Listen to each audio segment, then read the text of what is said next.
மிம்மா. இந்த இடத்துல நம்ம கவனிக்கணும். இப்போ நான் ஓதுனது சரியா கவனிச்சு பாருங்க. பாருங்க உங்களுக்கே புரியும். அசைக்கவும் செய்யணும், ஷத்தையும் ஜாயின் பண்ணணும். நஹ்லுக்கும் மிம்மா இம்மஹீனின்.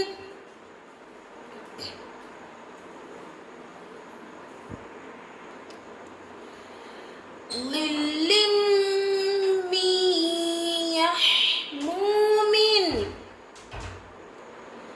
லில்லிம் மியஹ்மூமின். லும் மிர் ரப்பில். லும் மிர் ரப்பில்.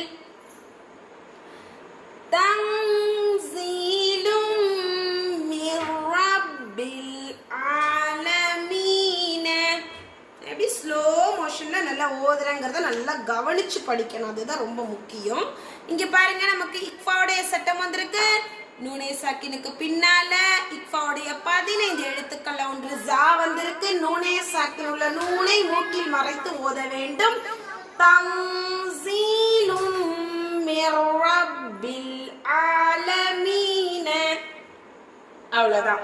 அல்ஹம்துலில்லாஹ்.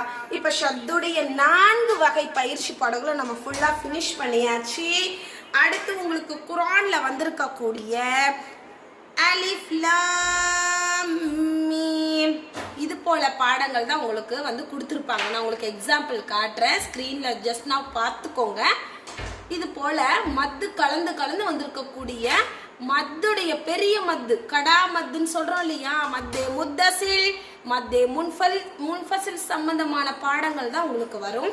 அடுத்து வக்ஃப் உடைய பாடங்கள் வரும். சரி, இன்ஷாஅல்லாஹ் நம்ம இந்த 7 வர்ஸையும் நல்லா ப்ராப்பரா மிஸ்டேக்ஸ் இல்லாம போட்டுட்டாதான் நான் புது புது பாடங்களுக்கு வருவேன். அஸ்ஸலாமு அலைக்கும் வரஹ்மத்துல்லாஹி வபரகாத்துஹு.